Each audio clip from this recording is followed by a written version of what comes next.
The Great Hall of Valanthos Prime was the largest structure ever built by any species in the known galaxy. Its walls were made of living crystal that changed color with the mood of the beings inside.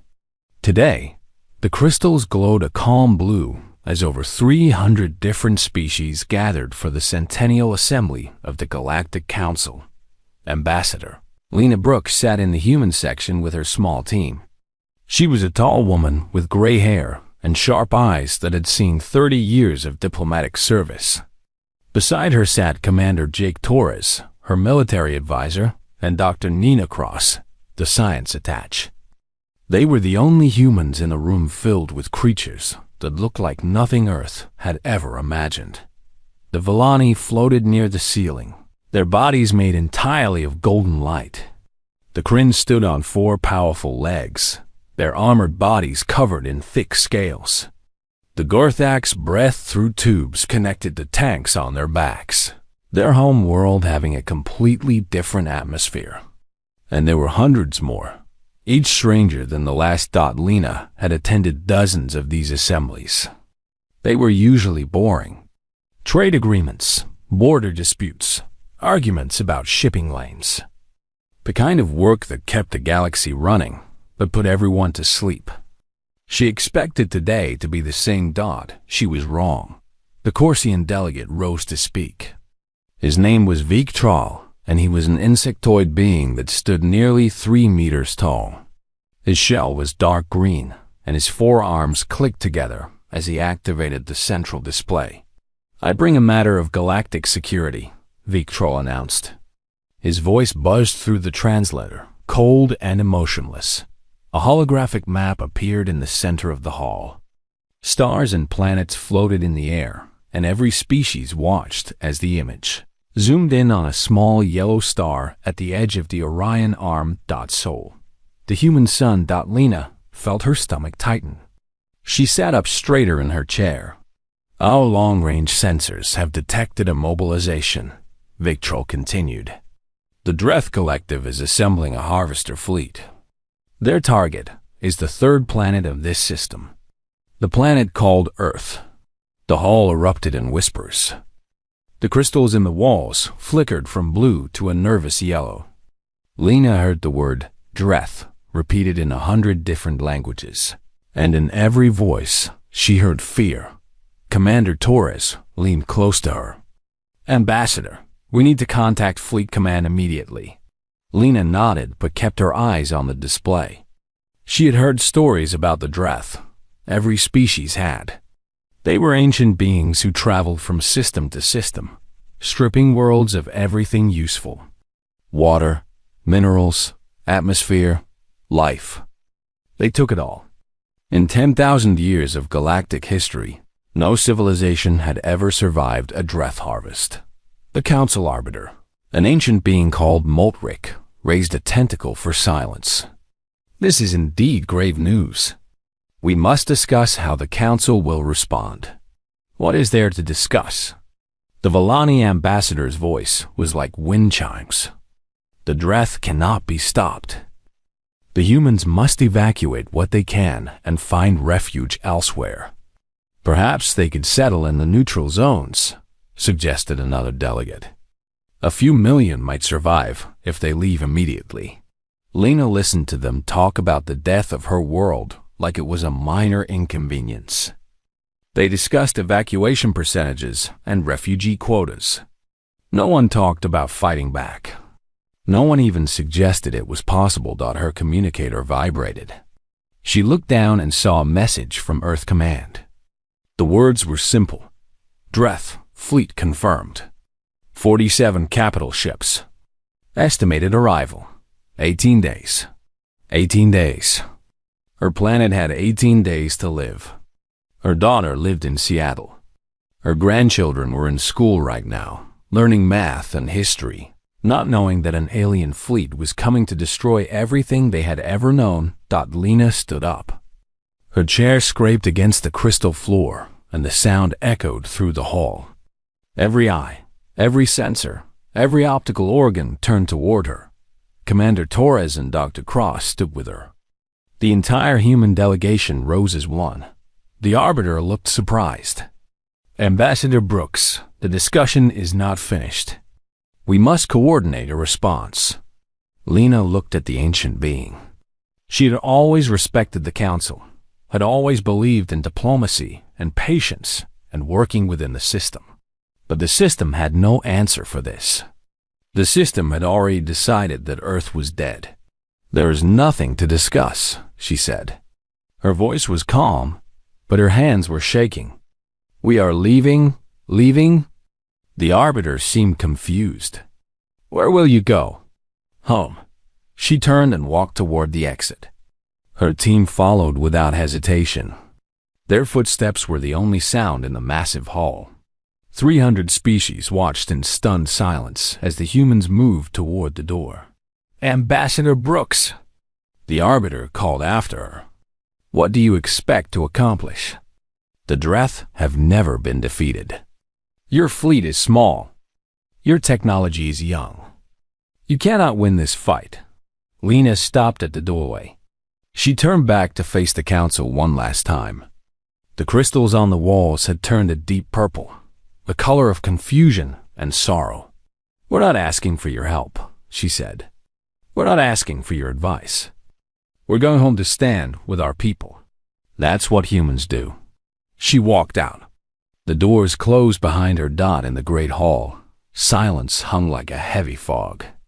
The delegates looked at each other with expressions of pity and disbelief. They had seen species die before.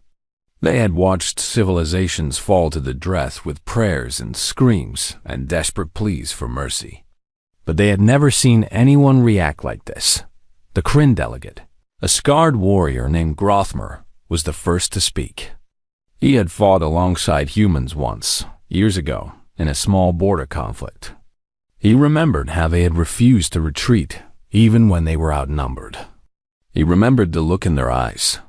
They are not running away, he said quietly.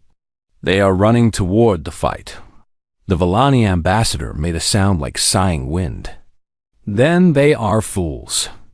The Dreth will destroy them all. But Grothmer was not so sure. He had seen what humans could do when they were cornered. He had seen their stubborn refusal to accept defeat. And as he watched the doors where the humans had disappeared, he felt something he had not felt in a very long time. Hope. Outside the hall, Lena Brooks walked quickly toward the docking bay. Her team kept pace beside her. None of them spoke. They all knew what was coming. They all knew the odds. But none of them hesitated. Torres was already on his communicator, sending messages to every human ship in the sector. Dr. Cross was calculating jump coordinates. They had work to do and very little time. The galaxy had given up on Earth, but the humans had not given up on themselves. Not yet. Not ever. The news reached Earth at 3 in the morning, Pacific time. Within 10 minutes, every government on the planet knew. Within an hour, the whole world was awake. President Hannah Ortiz stood in the Situation Room beneath the Rocky Mountains. She was a small woman with dark hair and tired eyes, but her voice never wavered. Around her stood generals, admirals, scientists, and advisors from a dozen nations. For the first time in human history, there were no arguments about borders or politics. There was only one question: how do we survive? The Dreth fleet will arrive in 17 days, General Luis Mendez reported. He was an old soldier with a face like carved stone. 47 capital ships, each one roughly the size of our moon. Thousands of support vessels. Our current fleet numbers around 800. Combat-ready ships. 800 against 47 moon-sized. Vessels, said Admiral Kevin Park. He was the commander of the United Earth Defense. Fleet, those are not good odds. No. President Ortiz agreed. They're not. But those are our odds, so we will work with them. What else do we have? The room went quiet. Then Dr. Susan Bell stepped forward. She was the head of the Advanced Research Division, a woman who had spent her life building things that others said were impossible. We have things that aren't officially on the books, she said. Ships that were decommissioned but never destroyed. Weapons that were deemed too dangerous to use. Experimental technology that never made it past testing. If we throw everything we have into this fight, we can field a much larger force. How large? Ortiz asked. Dr. Bell looked at her tablet. Possibly 3,000 ships. Maybe more if we count civilian vessels that can be armed. 3,000 ships. It still wasn't enough, but it was better than 800. President Ortiz nodded slowly. Do it. Call back every ship. Arm every vessel that can hold a weapon. We have 17 days to prepare for the fight of our lives. The orders went out across the solar system. On Luna, shipyards that had been closed for years suddenly roared back to life. Workers who had retired decades ago returned to their stations. Young people who had never held a wrench learned to repair engines in hours instead of weeks. On Mars, the mining colonies stopped digging for ore and started producing ammunition. Factory ships in the asteroid belt changed their programming to build missiles instead of construction materials. Even the science stations around Jupiter and Saturn joined the effort, their researchers turning their brilliant minds toward the problem of killing. Captain Marcus Cole received the recall order while his ship, the Constellation, was patrolling near the edge of the system. He was a tall man with broad shoulders and calm eyes. He had been a soldier for 20 years, and he had always known that a day like this might come. Set course for Earth, he told his crew. Maximum speed. His navigator, Lieutenant Amy Vance, looked up from her console. She was young, barely 25, with red hair and freckles across her nose. Sir, at maximum speed, we'll burn out the engines before we get there. Then we'll burn them out, Cole replied. We can always get new engines. We cannot get a new Earth. The Constellation jumped to faster than light. Behind it, dozens of other ships did the same. Across the sector, human vessels broke from their positions and raced toward home.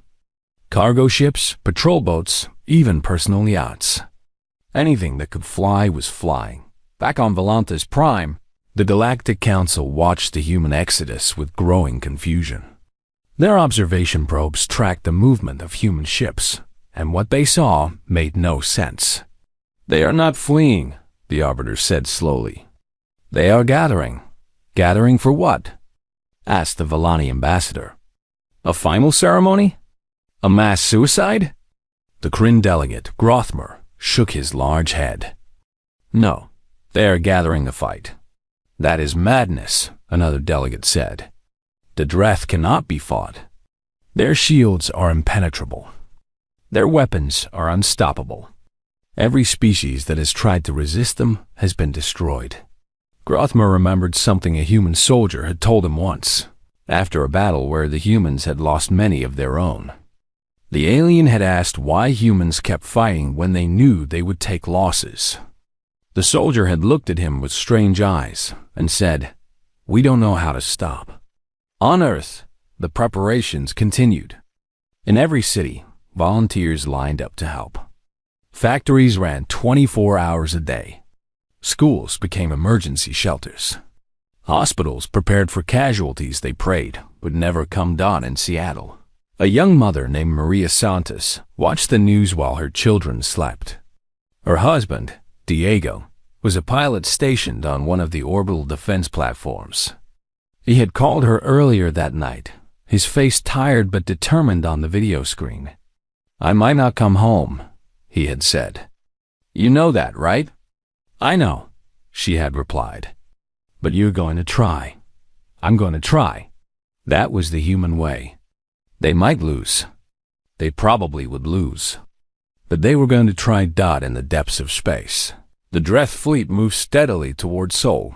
Fleet Commander Drethax reviewed the data on the target system with cold satisfaction.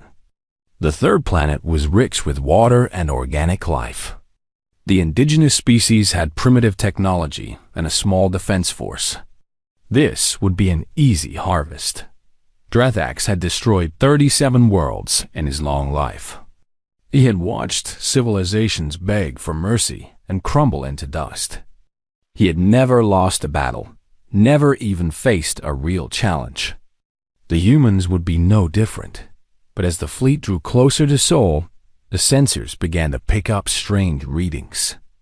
Ships were moving everywhere in the system, not fleeing outward, but gathering inward, forming patterns, taking positions. What are they doing? Asked one of Drethax's officers. The fleet commander studied the display. They are preparing to resist. Foolish creatures. Yes, Drethax agreed. Foolish. But somewhere deep in his ancient mind, a small voice whispered a warning. These humans were not acting like prey. They were not running. They were not hiding. They were doing something that Drethax had never seen before. They were getting ready to fight back, on Earth. President Ortiz addressed the world one more time. She stood in front of a simple backdrop.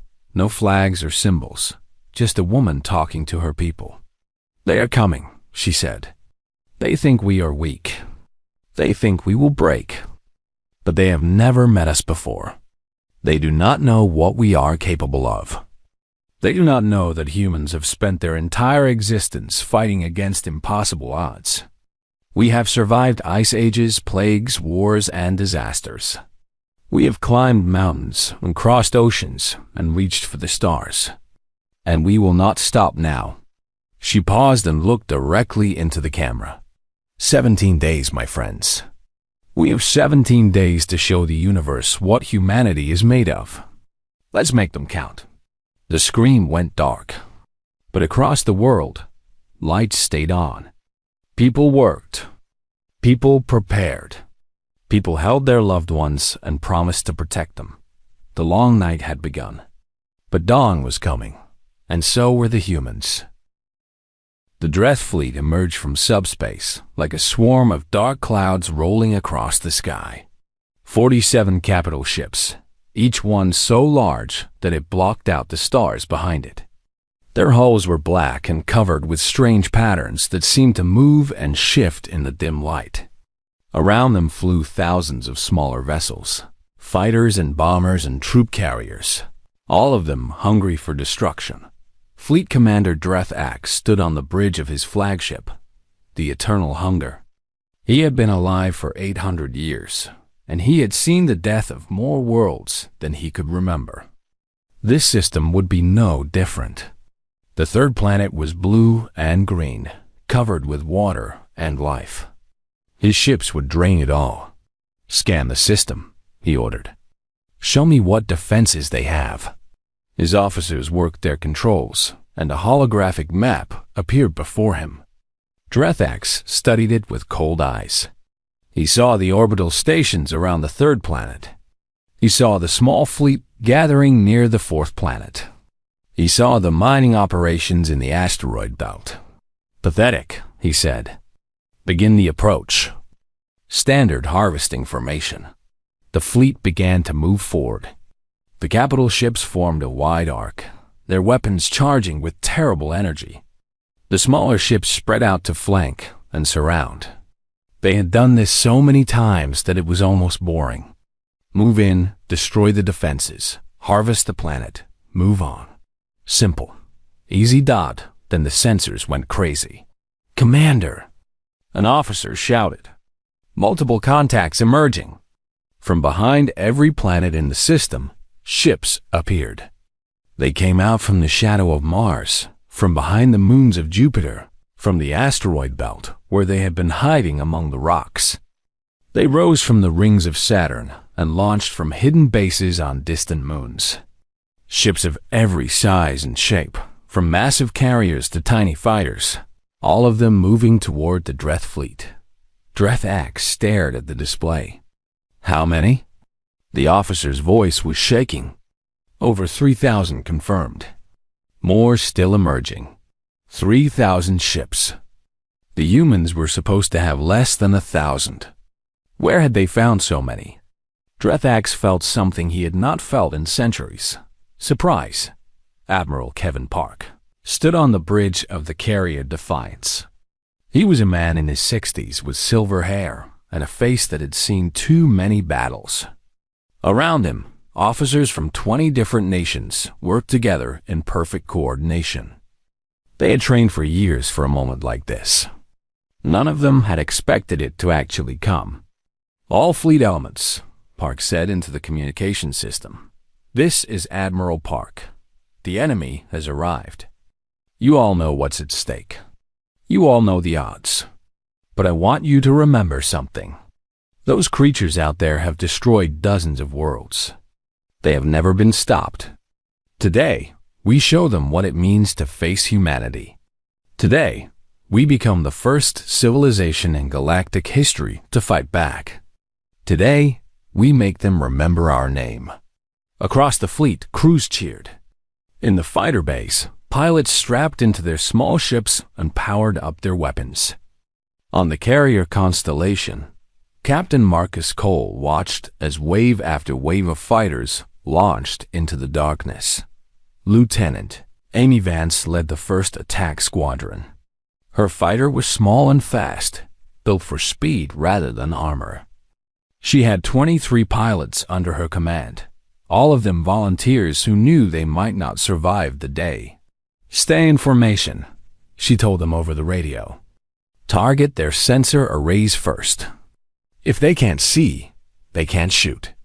The fighters streaked toward the Dreth fleet like a swarm of angry insects. The alien ships were so massive that they blocked out the sun, casting long shadows across the battlefield. But Amy was not afraid. She had grown up on stories of human courage, of soldiers who had faced impossible odds and refused to give up. Now it was her turn. The Dreth opened fire. Beams of green energy cut through space, turning fighters into balls of flame. Ships exploded all around Amy, but she kept flying. She dodged and weaved through the incoming fire, her hands steady on the controls. "Stay focused," she shouted. "We're almost there." Her squadron reached the nearest capital ship and split into teams. Some went for the sensor towers, others for the weapon ports. Amy aimed her ship at a cluster of communication dishes and opened fire. Her missiles struck true, and the dishes exploded in a shower of metal and sparks. The Dreth ship shuddered. Its fire became less accurate as its sensors went blind. Other squadrons followed Amy's example, targeting weak points all across the enemy fleet. On the Eternal Hunger, Dreth watched his display with growing fury. The humans were not supposed to fight like this. They were supposed to scatter and flee. They were supposed to beg for mercy. Instead, they were attacking with a ferocity he had never seen. "Destroy them," he commanded. "All ships, concentrate fire." The battle raged for hours. Human ships fell by the dozens, their crews dying in the cold vacuum of space. But for every ship that was destroyed, 2 more took its place. The humans fought with desperate courage, throwing themselves at the enemy again and again. On Earth, people watched the battle through telescope feeds and satellite images. They saw the flashes of explosions and the trails of missiles. They saw ships burn and break apart. And they saw their defenders refusing to retreat. In a small house in Colorado, an old woman named Betty Carson sat by her window and watched the lights in the sky. Her grandson, Tommy, was up there somewhere, flying one of those tiny fighters. She had told him not to go, had begged him to stay safe. But he had looked at her with those stubborn eyes and said, "Grandma, if I don't go, who will?" That was the question, wasn't it? If not them, who? If not now, when? Humanity had always asked those questions. And humanity had always found the answer in itself. Back in space, Admiral Park studied the tactical display. They had hurt the Dreth, damaged several of their ships, destroyed hundreds of their fighters. But it was not enough. The capital ships were still advancing, their shields absorbing most of the human attacks. At this rate, they would reach Earth in less than 2 days. "We need something bigger," he said quietly. "Something that can break through those shields." On the research station orbiting Titan, Dr. Susan Bell heard his words through the secure channel. She looked at the device sitting in her laboratory, a weapon she had built years ago and then locked away because it was too dangerous. "Admiral," she said, her voice calm but serious, "I may have what you need, but someone will have to deliver it directly to the enemy flagship. The weapon only works at close range." "How close?" "Inside their shields." There was a long silence. Everyone knew what that meant. Whoever flew that mission would not be coming back. Admiral Park closed his eyes for a moment. When he opened them, his voice was steady. "Send me the specifications. I'll find someone." But before he could even issue the request, volunteers were already stepping forward. Pilots, captains, engineers, soldiers. Men and women who were willing to give their lives to save their world. Captain Diego Reyes was chosen. He was a quiet man with dark hair and sad eyes. His wife had died 2 years ago, and he had no children. When they asked him why he volunteered, he simply said, "Someone has to go. I have less to leave behind." They loaded the weapon onto his ship. It was a small device, no bigger than a suitcase, but it contained enough power to tear a hole in space itself. Diego looked at it for a long time before climbing into his cockpit. "Tell my sister I was brave," he said to the deck crew. "Tell her I did something that mattered." His ship launched into the darkness, heading straight for the heart of the Dreth fleet. The storm was coming, and humanity was not going to hide from it. Captain Diego Reyes flew alone through the chaos of battle.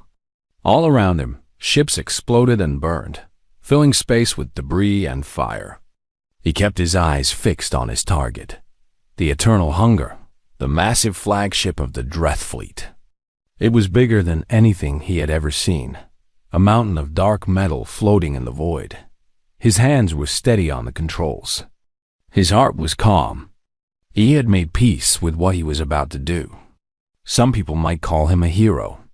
He didn't feel like one. He just felt like a man doing what needed to be done. The Dreth saw him coming. Their smaller ships tried to intercept, but human fighters swarmed around them, drawing their fire away. Lieutenant Amy Vance led the escort, her voice crackling over the radio. "Keep going, Captain. We'll clear a path." She dove into a group of enemy fighters, her weapons blazing. 2 of her pilots went down in flames, but the others pressed on, fighting with everything they had. They were buying Diego time with their lives. Diego reached the outer edge of the Dreth shields. This was the dangerous part. The shields were designed to stop missiles and energy weapons, but they would let a small ship pass through if it was moving slowly enough. Of course, once he was inside, there would be no escape. He slowed his ship and slipped through the shimmer of the energy barrier. For a moment, everything went quiet. He was inside the shield bubble, alone with the massive flagship. The hull stretched before him like a wall of darkness, covered with strange symbols and ugly weapons. "I'm in," he reported, beginning final approach. On the Defiance, Admiral Park watched Diego's signal move closer and closer to the enemy flagship. Every person on the bridge held their breath. They all knew what was about to happen. "Good luck, Captain," Park said softly. "And thank you." Diego didn't respond. He was too focused on his flight path. He aimed for the center of the ship, where the command bridge was located. Dr. Bell had told him that the weapon needed to be detonated as close to the core as possible. The closer he got, the more damage it would do. Alarms screamed as the Dreth finally noticed him. Point defense guns swiveled toward his tiny ship, but he was moving too fast, changing direction too quickly. He had been a test pilot before he joined the military. He knew how to fly like no one else. The hull rushed toward him. He could see the individual plates of armor, the rows of weapon ports, the dark windows of the command sections. Inside one of those windows, He knew stood Fleet Commander Dreth, the creature who had destroyed so many worlds. "This is for Earth," Diego said. He pressed the trigger. The weapon activated. For a single moment, a tiny point of absolute destruction appeared inside the ship. It was a tear in space itself, a wound in the fabric of reality. Everything around it was pulled inward and crushed into nothing. The eternal hunger tore itself apart from the inside. The explosion started at the center and spread outward in a wave of fire and broken metal. Diego's ship vanished instantly, consumed the same destruction it had caused. But the damage was done. The flagship broke into 3 pieces and drifted apart, fire pouring from its wounds. Every system on board failed at once. Fleet Commander Dreth died without even understanding what had killed him. He had survived 800 years and conquered 37 worlds. And in the end, he was destroyed by one human with nothing left to lose. The shockwave from the explosion spread through the Dreth fleet. Other ships were caught in the blast.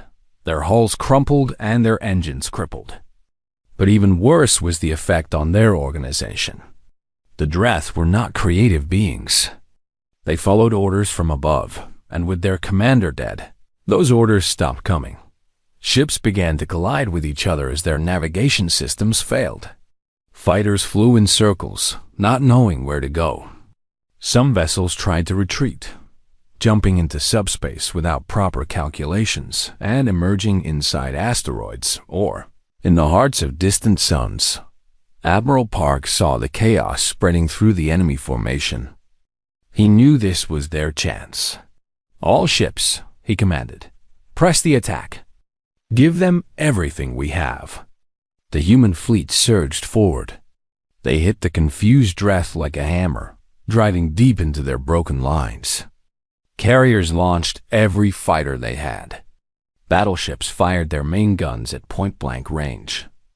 Even the civilian ships joined in, ramming enemy vessels and detonating their cargo holds. On Earth, people watched the battle turn. The flashes in the sky changed from slow and scattered to fast and constant. Word spread through the cities and villages. The flagship was down. The humans were winning, but the fight was not over. Some of the Dreth ships recovered their coordination. They formed a defensive circle and began a fighting retreat toward the edge of the system. 39 of their capital ships had been destroyed or disabled, but 8 remained, and those 8 were still deadly. The battle moved from open space to close combat. Human Marines boarded damaged Dreth vessels, fighting through narrow corridors with rifles and grenades. Sergeant Ryan Cho led a team through the smoking hallways of a crippled harvester ship, his soldiers clearing room after room of the insectoid enemy. "Keep moving," he shouted. "We need to reach the reactor core." The Dreth fought hard. They were bigger than humans, stronger, and had 4 arms each. But they were also confused and afraid. They had never been boarded before. They had never faced enemies who got close enough to look them in the eye. Ryan's team reached the reactor and planted their charges. They barely made it out before the explosion tore the ship apart. Another enemy vessel gone. Another step toward victory dot in the skies above Tokyo. Lieutenant Amy Vance chased the last Dreth fighters through the upper atmosphere. Her own ship was damaged, leaking fuel and sparking from a dozen hits. But she refused to give up. She had lost too many friends today to quit now. She locked onto the final enemy fighter and squeezed the trigger. Her last missile struck true, and the alien ship spiraled down into the ocean, trailing smoke and fire. "This is Vance," she reported, her voice exhausted but triumphant. Airspace clear. Across the solar system, the story was the same. Human ships hunted down the retreating Dreth, destroying some and driving others away. By the time Earth's sun rose over the Pacific Ocean, the Dreth Collective had lost almost everything they had brought. The survivors fled into deep space, their subspace engines screaming as they ran. They broadcast warnings on every frequency. Do not go to Sol. Do not challenge the humans. They are not prey. They are something else. Something terrible. On the orbital platform where the fleet commanders had gathered, Admiral Park finally allowed himself to sit down. He was old and tired, and the weight of the past few days pressed down on his shoulders. So many had died. So many good people who would never see their families again. But they had done it. They had beaten the Dreth. They had saved Earth. Dr. Susan Bell found him there, staring out the window at the blue planet below. She sat beside him without speaking. There were no words for what they had just accomplished. No words for what it had cost. Diego Reyes, Park finally said. We should build him a statue. We'll build 1,000 statues, Bell replied. One for everyone we lost. Outside the window, the sun rose over Earth. The sky was full of debris and smoke, but through it all, the light still came. A new day was beginning. And humanity was still here to see it. 3 weeks had passed since the battle. The debris was still falling from orbit, pieces of destroyed ships burning up as they entered the atmosphere, leaving bright streaks across the night sky. Children made wishes on them, not knowing they were watching the graves of warriors. The rebuilding had begun immediately. Humans did not wait. They never waited. Before the last Dreth ship had even left the system, construction crews were clearing rubble and repair teams were patching holes in orbital stations. Factories that had built weapons switched back to building tools. Shipyards began working on new vessels, stronger than before, better than before. The dead were remembered. In every city on Earth, memorial services were held. Names were read aloud, stories were shared, tears were shed. Captain Diego Reyes was honored with a small grave marker in a cemetery outside Houston. There was no body to bury, of course. He had been vaporized in the explosion. But the marker was there, a simple stone with simple words. He was here. He made a difference. Lieutenant Amy Vance attended the ceremony. She had been promoted to captain after the battle, but she didn't feel like celebrating. Too many of her friends were gone. She stood at Diego's grave and touched the stone with her fingertips. You saved us all, she whispered. I hope wherever you are, you know that. On Valanthos Prime, the Galactic Council reconvened. The Great Hall was full once again, but the mood was very different from before. The crystals on the walls glowed a strange mixture of colors that the translators struggled to interpret. Something between amazement and fear. Ambassador Lena Brooks entered the chamber. She walked slowly, her head held high, her delegation following behind her. Every eye in the room turned toward her. She could feel the weight of their attention, the questions they were too afraid to ask. The arbiter, Moltrick, gestured for silence. The council recognizes the ambassador from Earth. Lena stepped to the central platform. She looked around at the assembled species, at the beings who had written off her world as lost. They had expected her to come begging for aid or crying about her losses. They didn't understand. 3 weeks ago, she began, you told us to run. You told us to evacuate our world and find somewhere else to live. You told us that the Dreth could not be stopped. She paused and let her words sink in. You were wrong. A murmur ran through the hall.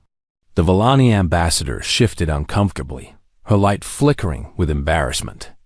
The Corsian delegate, Victro, clicked his 4 arms together nervously. The Dreth came to our system with 47 capital ships, Lena continued. They expected to find easy prey. Instead, they found 3,000 vessels waiting for them. They expected us to scatter and flee. Instead, we attacked. They expected us to beg for mercy. Instead, we showed them none. She pulled out a datapad and activated a holographic display. The image showed the scattered wreckage of the Dreth fleet, floating in the empty space where the battle had been fought. 39 of their capital ships were destroyed. Over 2,000 of their support vessels.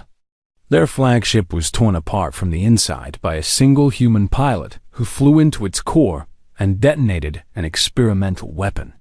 The survivors fled our system, broadcasting warnings to stay away from Earth. The hull was completely silent. No one moved. No one breathed. "We did not do this because we are stronger than the Dreth," Lena said. "We are not. We did not do this because we have better technology. We do not.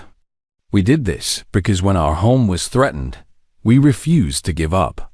We ran toward the danger instead of away from it. We fought not because we thought we could win, but because we would not accept losing." She looked directly at the arbiter. "That is what humans are. That is what you failed to understand about us." For a long moment, no one spoke. Then the Kryn delegate, Grothmer, rose from his seat. His massive armored body moved slowly, his scales catching the light. He walked to the center of the hall and stood beside Lena. "On behalf of the Kryn people," he said in his deep, rumbling voice, "I formally request a mutual defense pact with humanity. We have never met a species like them before. We do not want to face them as enemies. We want them as friends." Another delegate stood. Then another. The Gorthaks, the pale beings who breathed different air. The Zilani, the silver-skinned traders from the far reaches of the galaxy. Even the Villani, who had been so certain of humanity's doom, rose from their floating positions and added their voices to the chorus. One by one, the species of the Galactic Council asked to ally with Earth.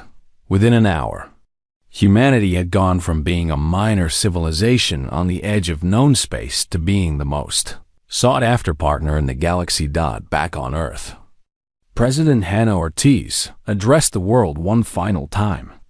She stood on the steps of the Capitol building, which was still being repaired from damage caused by falling debris. Behind her, construction workers continued their labor, their tools creating a rhythm of hammers and saws. "My fellow humans," she said, "we have done something that no one believed was possible. We faced an enemy that had never been defeated, and we survived. We lost many brave men and women along the way. We will never forget their sacrifice. But we proved something to the universe and to ourselves. We proved that humanity does not give up." She smiled, her eyes bright with tears that she refused to let fall. "The galaxy is watching us now. They see us as warriors, as fighters, as survivors. And that is true. But I want them to know something else about us. We are also builders. We are also dreamers. We are also lovers of peace and creators of beauty. We did not fight the Dreth because we enjoy war. We fought them because they threatened our home, our families, our children." She paused and looked up at the sky, where distant stars twinkled in the fading light of day. "If any other species out there is thinking about attacking Earth, I want them to understand something. We don't want to fight you. We want to trade with you, learn from you, share our music and our stories with you. But if you come to take what is ours, if you try to hurt the people we love, you will find us waiting. And you will learn the same lesson the Dreth learned." She turned back to the camera, her voice steady and strong. "Humans protect their own. Always. No matter the cost." The broadcast ended. Around the world, people cheered. They hugged their families and kissed their children and looked up at the stars with new eyes. They had always dreamed of reaching the heavens. Now the heavens knew they were coming. In a small bar in Seattle, Maria Santos sat with her husband Diego. Not Captain Diego Reyes, the hero who had died saving Earth, but a different Diego, a mechanic who had spent the battle helping repair damaged ships on an orbital station. He was alive. He had come home. And as Maria held his hand across the table, she understood what President Ortiz meant. Humans protect their own. The galaxy had watched in horror as the humans bolted out of the assembly. They had expected to see a species running to its death. Instead, they had witnessed something else entirely. They had seen a people who would never stop fighting for their home, who would sacrifice everything to protect the ones they loved. And now the galaxy understood. Humans were not just another species in the vast emptiness of space. They were something special, something fierce, something wonderful. They were humanity, and they were just getting started.